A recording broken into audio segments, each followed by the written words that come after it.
그날 예수께서 집에서 나가사 바닷가에 앉으심에 큰 무리가 그에게로 모여들거늘 예수께서 배에 올라가 앉으시고 온 무리는 해변에 서 있더니 예수께서 비유로 여러 가지를 그들에게 말씀하여 이르시되 씨를 뿌리는 자가 뿌리러 나가서 뿌릴새 더러는 길가에 떨어짐에 새들이 와서 먹어버렸고 더러는 흙이 얇은 돌밭에 떨어짐에 흙이 깊지 아니하므로 곧 싹이 나오나 해가 돋은 후에 타서 뿌리가 없으므로 말랐고 더러는 가시떨기 위에 떨어짐에 가시가 자라서 기운을 막았고 더러는 좋은 땅에 떨어짐에 어떤 것은 100배 어떤 것은 60배 어떤 것은 30배의 결실을 하였느니라. 귀 있는 자는 들으라 하시니라. 제자들이 예수께 나와 이르되 어찌하여 그들에게 비유로 말씀하시나이까. 대답하여 이르시되 천국의 비밀을 아는 것이 너희에게는 허락되었으나 그들에게는 아니 되었나니 무릇 있는 자는 받아 넉넉하게 되되 없는 자는 그 있는 것도 빼앗기리라. 오늘 우리에게 주신 말씀은 마태복음 13장 1절로 23절입니다. 나의 마음밭은 어떤 밭일까요? 나의 마음밭은 어떤 밭일까요? 하는 설교 제목입니다. 오늘은 마태복음 13장을 강해합니다. 8가지 천국 비유들이 나오는데 세 번째 교훈집입니다. 예수님께서는 천국의 비유를 말씀하실 때 비유의 방법을 종종 사용하십니다. 예수께서는 씨 뿌리는 자의 비유를 들어서 하나님 나라의 비밀을 가르치십니다. 이 비밀은 제자들에게만 알려진 특권입니다. 바람이 불어올 때에 공중에 씨를 뿌리면 도로는 길가에, 도로는 흙이 얇은 돌밭에, 도로는 가시떨기에 떨어집니다. 공중에다가 이렇게 팔레스타인은 씨를 뿌리는가 봐요. 농부가 바라는 대로 좋은 땅에 떨어지는 씨도 있습니다. 당연히 씨의 운명을 결정하는 것은 씨가 떨어진 조건입니다. 예수님께서 비유로 말씀하신 이유는 그 어려운 진리를 일상생활에서 흔히 경험하는 일들과 비교하여 첫째는 쉽게 가르치려고 하는 데 있습니다. 그런데 이 비유는요, 믿음으로 듣고 깨닫는 자에게는 진리 이해에 있어서 그 확실성과 깊이를 더해줍니다. 그러나 믿지 못하니까 깨닫지 못하는 자에게는 진리를 허락하지 않으시려는 것이기 때문입니다. 예수님의 천국 비유가 신약 성경에 38개가 나옵니다. 그 중에 마태복음 13장에서 8가지의 비유를 말씀하십니다.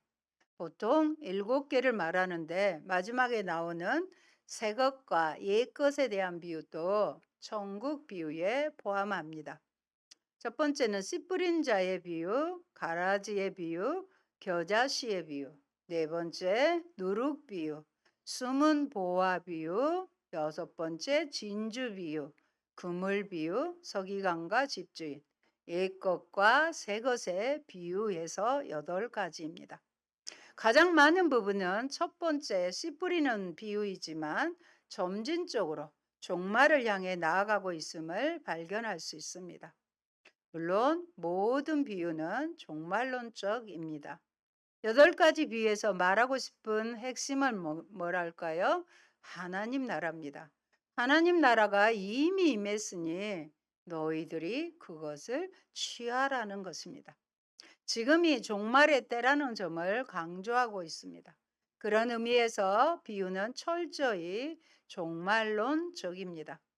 종말론적 삶을 살아가면서 사람들은 천국을 얻기 위해 어떤 대가를 지불해야 하고 어떤 방식의 삶을 살아야 하는지를 본문에서 알려줍니다. 오늘 우리에게 주시는 교훈의 말씀입니다. 첫째, 씨 뿌리는 비유입니다. 이 씨 뿌리는 비유를 다시 세분해 보면은요, 4가지 땅에 떨어진 씨의 비유하고 또 그 비유를 설명하시고 씨 뿌린 자의 비유를 해석하는 것이 나옵니다.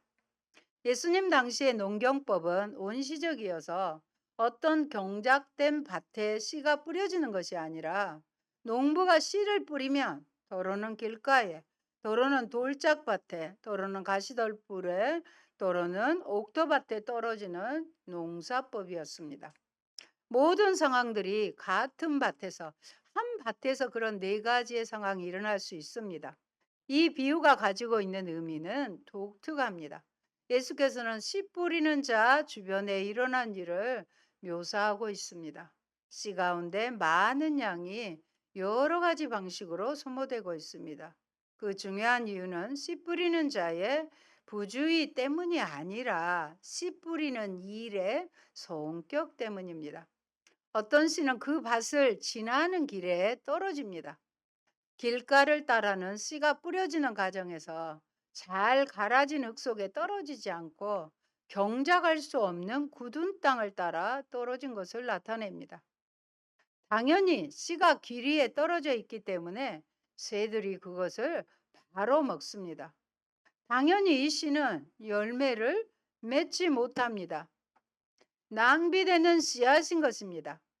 여기서 씨는 하나님의 말씀, 복음, 진리 등을 상징하고 씨를 뿌리는 자는 예수 그리스도 또는 복음 전도자 등을 가리키고 있습니다. 그리고 길가, 돌밭, 가시떨기, 좋은 땅 등은 하나님의 말씀을 받아들이는 인간의 마음 상태를 상징하고 있어요. 그냥 단순히 흙이 있는 그곳이 아닙니다. 그래서 오늘 설교 말씀의 제목이 뭐예요? 나의 마음밭은 어떤 밭일까요? 저와 여러분의 마음밭이 지금 네 가지 밭으로 소개가 되는데 지금 어떤 상태의 밭인지를 진단해 보시기 바랍니다. 먼저 길가밭입니다. 예수께서는 길가에 떨어진 씨는 새들이 먹어버렸다고 하셨는데 여기에서 새는요, 날아다니는 새가 아닌 사탄을 가리키고 있습니다. 길은 많은 사람들이 밟고 다니는 곳으로서 이는 세속적인 교훈, 또 장로들의 유전, 철학 등으로 이미 다져져 복음을 받아들여 지킬 만한 마음의 바탕이 되어 있지 않는 상태를 뜻하는 것입니다. 이러한 자들은 복음을 들어도 그들의 마음의 교만이 이를 받아들이지 않고 거부해 버린다는 것인데, 이는 사탄이 듣는 이의 생각 속에 들어와. 우리의 생각 속에 누가 들어옵니까? 사탄이 들어오고요. 또 누가 오셔요? 성령께서 오시는 것입니다. 그래서 우리 생각에 사탄이 들어오지 못하도록 성령님으로 충만하게 가득 채워야 될 것입니다. 그래서 사탄이 듣는 이의 생각 속에 들어와 그렇게 하는 것이라고 예수님께서 말씀하고 계시는 것입니다. 지금 우리가 말씀의 씨를 지금 뿌리고 있거든요. 근데 그냥 내 마음속에서 거부하고 있으면 이미 사탄이 여러분 생각 속에 들어와서 말씀이 싹이 나지 못하고 열매 맺지 못하게 하는 것을 지금 이 시간에도 그 사탄은 하고 있는 것입니다. 천국은 세속적 지식이나 이성적 사유로 이해되는 것이 아니라 다만 따라합시다. 믿음으로 수용하는 것입니다. 천국의 복음은 말씀은 믿음으로 받아들이는 것이지 어떤 지식이나 지혜를 가지고 하는 게 아닙니다. 돌밭에 떨어진 씨앗입니다. 돌밭이란 토양이 깊지 않아서 씨가 발화를 했다가도 뿌리가 없어 볕이 뜨거우면 수분과 자양분의 부족으로 곧 말라 죽는 밭을 말합니다.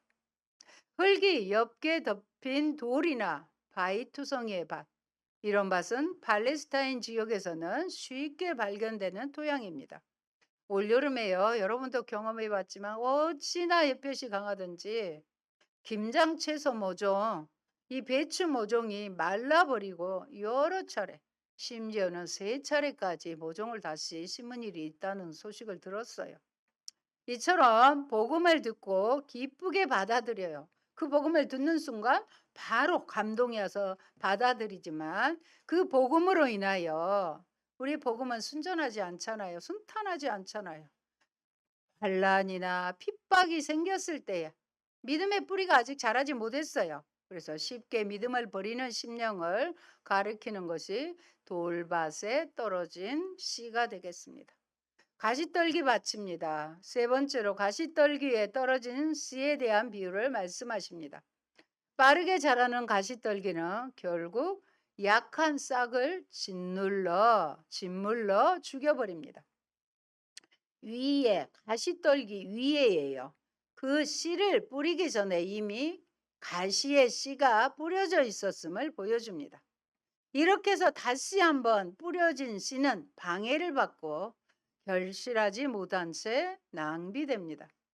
이 가시떨기와 같은 자는 하나님의 말씀을 따라 그 심령 속에서 얼마 동안은 잘 자라게 하나 가시떨기도 함께 자라게 하므로 말씀의 성장을 가로막아 질식하게 하는 경우를 가리키는 것입니다.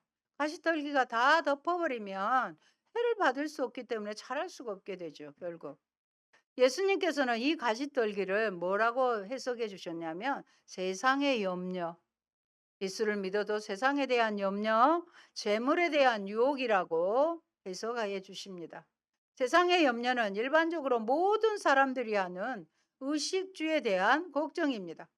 예수님께서는 이러한 걱정을 하지 말라고 하셨는데 이는 믿지 않는 자, 불신자들의 삶의 태도이기 때문입니다. 다시 말하면 의식주에 대한 염려는 심지도 않고 거두지도 않는 새를 먹여 살려주시는 하나님께 대한 신앙이 없는 데서 오는 것이라는 말씀입니다. 저도 솔직히 올여름을 지내면서 너무 더우니까 하나님 갈수록 이렇게 더워질 건데 어떻게 해요? 하는 생각이 염려가 제 안에 있었습니다. 그렇다가 그래 이스라엘 백성들이 애굽에서 살 때에 고센 땅만은 하나님께서 또 구별하여 10가지 재앙에서 피할 길을 주셨지 않겠습니까? 그래서 나는 모르지만 하나님의 방법으로 우리를 이 무시무시한 더위 가운데서도 하나님은 또 피할 것을 주시고 감당해낼 수 있겠다 하는 믿음으로 다시 신뢰할 수가 있었습니다. 여러분, 세상의 염려는 하나님의 감화력을 약화시켜 신앙의 성장을 가로막는 가시떨기가 되는 것입니다. 또 재물의 유혹은 물질적 가치에 대한 집착과 또 그것에 대한 추구로 믿는 자의 영적 필요를 소외시킴으로써 영혼의 성장을 가로막는 가시떨기가 됩니다. 재물은 돈은요, 인간으로 하여금 부유해질수록 더 쌓으려고 하고 반면 그 인격에서 간대성, 관용을 베풀려고 하는 그 동정심을 감소시키고 그 자리에 비정한 마음을 채워 넣습니다. 없는 일, 어려운 일을 봐도 그냥 무정하게 비정한 마음으로 돼버린다는 것입니다. 신앙에 있어서 이 가시떨기인 세상의 염려와 재물의 유혹은 앞에서의 돌밭은 환란과 핍박이라고 그랬죠. 이것보다 더 위험할까요, 안 할까요? 더 위험한 것입니다. 왜냐하면은요, 환란과 핍박은 무슨 요인? 밖으로부터 오는 외적인 요인이에요. 그러나 세상의 염려, 재물의 유혹은 누가 그렇게 집어넣어 준 게 아니잖아요. 내적인 내 마음의 상태이기 때문에 그렇습니다. 그래서 가시떨기에 떨어진 씨가 얼마 동안은 잘 성장해요. 가시떨기에 의해 그 성장이 중단되고 결실하지 못하게 되는 것은 신앙적인 장애를 극복하지 못하고 지속적인 성장을 하지 못하는 데서 오는 현상입니다. 예수를 믿으며 이러이러한 것에 대한 기대와 복을 기대하다가 당장 그것이 자기의 손대로 이루어지지 않으면 그만둬 버리는 사람들도 이런 유에 속하다 할 수 있습니다. 이처럼 신앙은 이 세상에서 하늘나라에 가기까지 지속돼야 하는 생명활동이에요. 한 번으로 끝나지 않아요. 주님 품에 우리가 천국의 문에 들어갈 때까지 계속해서 해야 되는 생명활동. 다른 말로 영적 전쟁입니다. 반드시 영적인 상대가 있다는 거예요. 그래서 결코 일시적으로 있다가 없어지거나 단번에 완성되는 것이 아니라 꾸준히 지속적으로 성장해야 하는 것입니다. 제가 이만큼 살아오고 보니까요. 꾸준히를 이길 수는 없더라고요. 하나님께서 각자에게 주신 재능도 있고 남들보다 뛰어난 그런 것도 다 분명히 있습니다. 그러나 정말로 거북이처럼 꾸준히 하는 사람은 뭔가를 도달하는 것을 이제는 우리 나이대가 되니까 다 열매로 드러나는 것을 알 수 있습니다.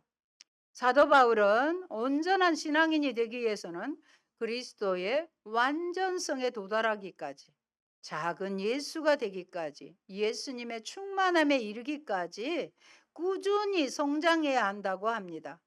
신앙의 지구력이 필요하죠. 그것은 결실을 위한 성령님의 능력인 것입니다. 결국은 열매를 맺게 하시는 분도 성령 하나님이에요. 그래서 성령님에게 그 지구력을 꾸준히 할 수 있는 능력을 달라고 우리는 간구하는 것입니다. 마지막 좋은 땅입니다. 좋은 땅에 떨어진 씨는 100배, 60배, 30배 결실을 맺는다고 하십니다. 그것은 말씀을 듣고서 깨닫기 때문입니다. 하나님의 말씀은 듣는 말씀이 아니라 어떤 말씀이에요? 깨닫는 말씀입니다. 아멘이죠?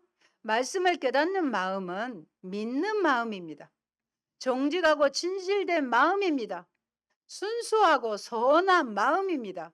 이러한 마음은 진리의 영이신 성령님의 내적 사역을 방해하지 않기 때문에 말씀의 성장의 옥토, 거름진 흙과 같은 역할을 하게 됩니다. 그래서 말씀에 순종하는 자들은 대단한 결실을 맺을 것입니다. 복음이 아무 힘도 없고 얼른 보기에 영향력도 없어져 사라질 것 같지만 시대마다 예수님은 들을 귀 있는 자가 있습니다. 들을 귀 있는 자는 들으라 하시잖아요. 하나님은 그들을 통해서 하나님 나라를 세워 가시는 것입니다. 그래서 여러분이 설교 말씀을 들으면서 듣는 중에도 듣기 전에 하나님 성령이 들을 귀를 있는 자는 들으라 하신 말씀처럼 제가 이 시간 하나님의 말씀을 듣는 귀가 되게 해 주십시오. 여러분 마음으로 강구하면서 말씀을 들으셔야 됩니다. 이 시대에도 우리 가운데 소수를 부르고 계십니다. 많은 수를 하나님 부르지 않아요. 내가 응답하면 바로 내가 그 소수가 되는 것입니다. 내가 하나님의 그 말씀에 반응하면, 응답하면 그 작은 무리 속에 내가 들어가게 되는 것입니다. 여러분, 성령의 은혜는 이러한 마음 속에 말씀이 잘 성장하여 결실하도록 길가 같은 굳은 마음과 돌밭과 같은 장애 요소를 제거해주고 가시떨기와 같은 세속적 염려와 물질적인 탐욕을 정화시킵니다. 성령님의 감동은 말씀이 결실하도록 수욕과 고난을 우리가 복음대로 살려고 하면 부끄러운 일도 당하고 고난을 당하는데 그것을 극복할 수 있는 인내력을 갖게 하고 항상 끊임없는 열정으로 헌신하게 만드는 거예요. 낙심하게 하지 않아요. 성령으로 충만한 자들은 열정적으로 감사와 기쁨이 채워지게 되는 것입니다. 성령님은 말씀을 통하여서 좋은 땅과 같은 마음 속에 성령의 열매를 맺게 함으로써 성도를 성결하게 하고 그 신앙적 인격이 그리스도를 닮아가도록 역사하십니다. 어떤 열매를 하나님 맺게 하실까요? 아시는 말씀입니다. 갈라디아서 5장 22절로 23절 큰 소리로 한번 선포합니다. 오직 성령의 열매는 사랑과 희락과 화평과 오래 참음과 자비와 양성과 충성과 온유와 절제니 이 같은 것을 금지할 법이 없느니라. 좋은 땅에서는 이런 성령의 열매들이 많이 맺게 되는 것입니다. 이처럼 좋은 땅에 떨어진 씨는 풍성한 열매를 맺게 됩니다. 주님이 원하시는 삶은 우리로 생명을 얻게 하는 것뿐만이 아니라 어떤 삶? 풍성한 삶을 약속하셨어요. 열매를 많이 맺는 좋은 땅으로서의 모범이 되는 성도는 교회 역사상 그 수를 헤아릴 수 없을 만큼 많습니다. 신약 성경에서 우리는 베드로와 바울을 그 대표적인 인물로 꼽을 수가 있습니다. 베드로는 예수 그리스도의 입에서 나오는 말씀을 무궁한 생명의 말씀, 영생의 말씀이 주께 있사오니 우리가 주를 떠나 어디로 가오리까 하고 고백하지 않습니까?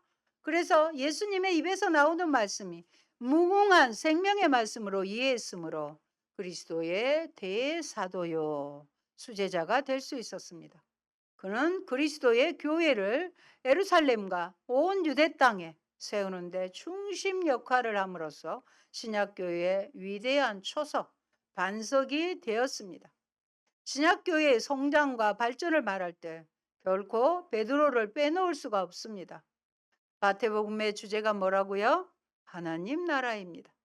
하지만 하나님 나라의 표현은 거의 사용하지 않고 의도적으로 마태는 천국을 사용합니다. 왜 그러냐? 마태는 유대인들이 선호하는 하늘이란 단어를 주어하는 것 같습니다. 그래서 그 독자가 마태복음의 독자가 유대인이라는 것을 여러분은 알고 계실 것입니다. 둘째, 천국에 대한 비유입니다. 천국에 대한 진리를 안다는 것은 비밀을 아는 것이에요. 비밀이란 단어는 무스테리아는 오직 계시로 말미암는다고 말할 때 중요하게 사용된 단어입니다. 하나님께서는 이 비밀을 허락하신 사람만이 다 허락한 게 아니에요. 그래서 우리가 복된 자인 것입니다. 허락하신 사람만이 예수님에 의해 선포된 하나님 나라의 본질을 이해할 수 있습니다. 천국은 열매입니다. 뿌려진 땅에 따라 결과가 달랐듯이 복음을 받아들이는 사람에 따라 전혀 다른 결실을 얻습니다. 외형적으로는 네 종류의 땅이지만 실제로는 두 종류입니다. 어떻게요? 열매를 맺었는가? 맺지 못했는가입니다. 씨를 뿌리는 이유는 한 가지, 바로 무엇 때문에요? 열매 때문입니다. 천국의 비밀입니다. 천국은 누구나 알 수 있지만 인간 스스로는 결코 알지 못합니다. 오로지 하나님의 계시로 깨닫습니다. 한번 그래서 알게 된 자는 더 알고 싶고 더 많이 알게 됩니다. 그러나 들어도 모르는 자는 들었어도 안 들은 것만 못합니다. 처음부터 듣지 않겠다는 이들, 들어도 고난을 감내할 마음이 없는 이들, 세상을 더 사랑하는 이들은 들은 것이 결국은 걸림돌이 되어서 오히려 더 거부합니다. 나는 천국의 열매를 맺으며 그렇다면 살고 있습니까? 성령님의 열매를 맺고 있습니까? 영혼의 구원을 이루고 있습니까? 나는 이전보다 더 복음을 알고 싶나요? 예수님은 구약의 선지자와 의인들이 그토록 보고 싶어 했던 천국의 실제를 제자들에게 보여주시고 가르쳐 주셨습니다. 제자들은 예수님을 통해서 그리고 예수님 안에서 나타난 천국을 보고 듣습니다.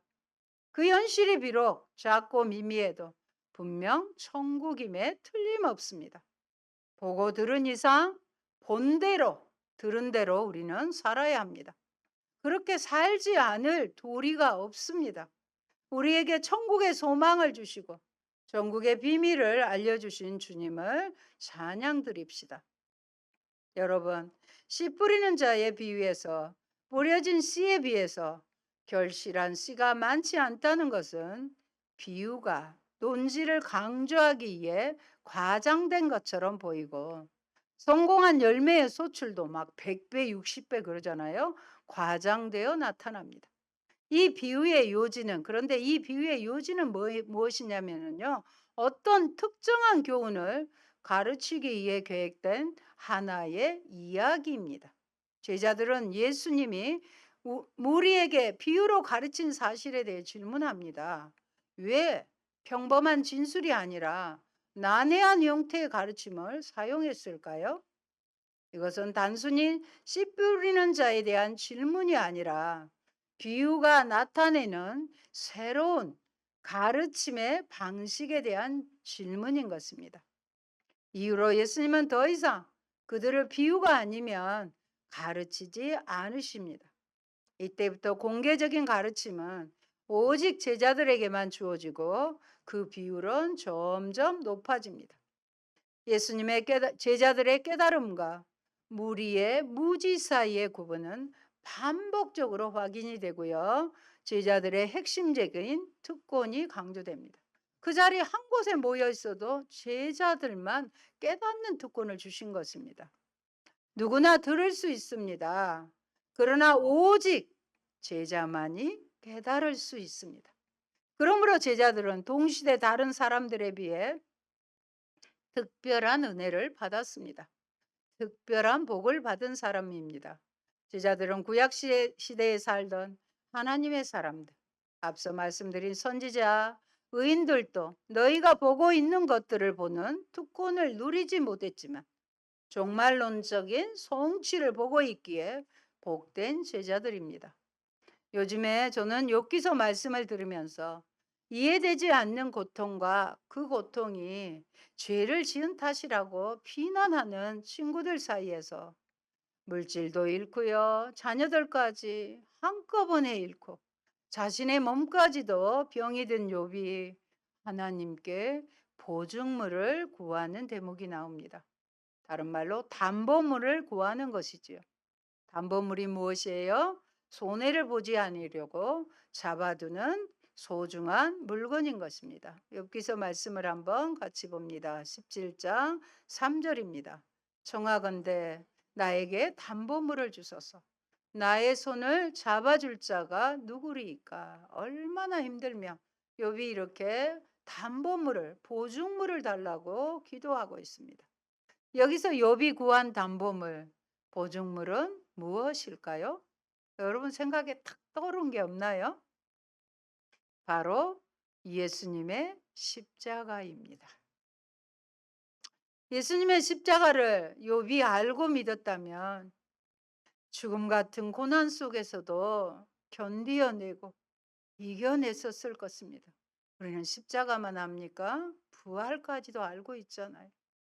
우리도 힘들 때 예수님의 십자가를 바라보면서 주님의 고난을 묵상하고 눈물을 흘리고 감사하며 결국은 이겨내게 되는 것입니다. 그래서 구약 시대가 아닌 신약 시대를 살아가는 우리가 확실하게 복을 누리고 있는 것입니다. 우리의 담보물인 십자가를 단단히 붙들고 날마다 이기며 나아가시기 바랍니다. 셋째, 비유를 들은 자들에게 요구되는 것입니다. 네 종류의 땅에 떨어진 씨앗은 모두 해석하신 대로 말씀입니다. 하지만 처음 세 땅은 열매를 맺지 못하고 마지막 좋은 땅만 열매를 맺습니다.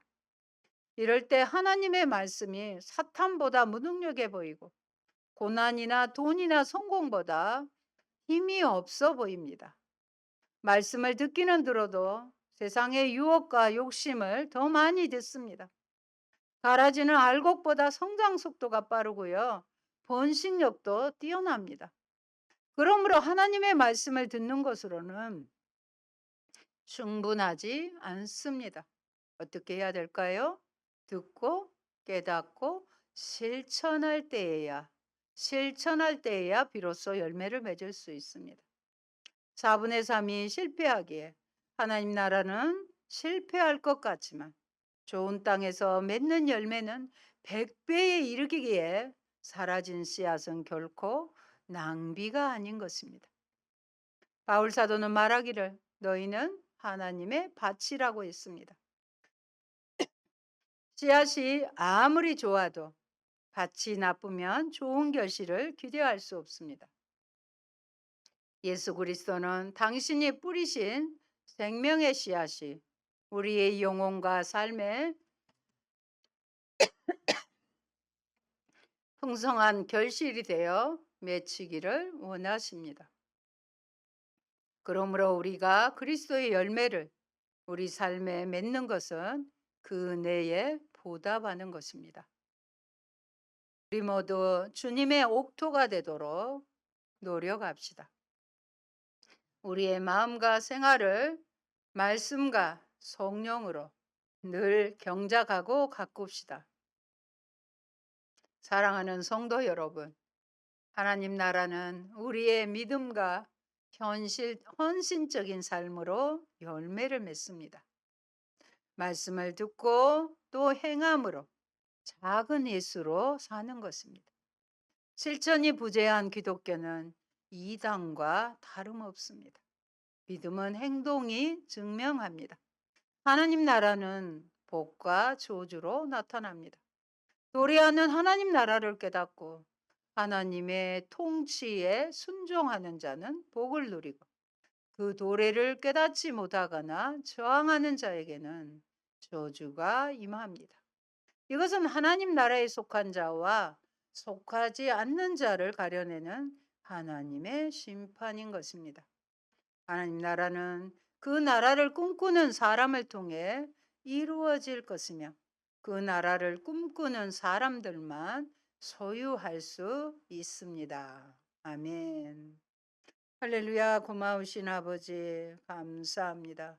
예수님은 무리보다 제자들을 사랑하기에 심오한 하나님의 말씀을 비유를 통해 가르쳐 주셨습니다. 오늘은 씨 뿌리는 자의 비유를 통해서 제자들에게 깨닫게 하시고 또 실천하도록 인도해 주셨습니다. 하나님 아버지, 길가와 돌짝밭과 가시떨기와 같은 밭은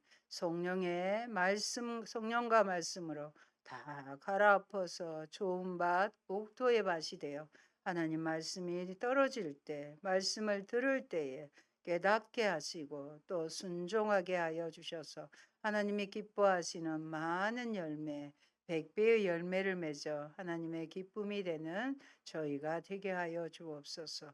하나님 나라는 얼른 보기에 성장하지 않은 것 같지만 반드시 날마다 성장하여 가는 것을 저희들이 깨달아 알게 하시고 그 하나님 나라를 꿈꾸며 그 하나님 나라를 누리며 살아가는 저희가 되게 하옵소서.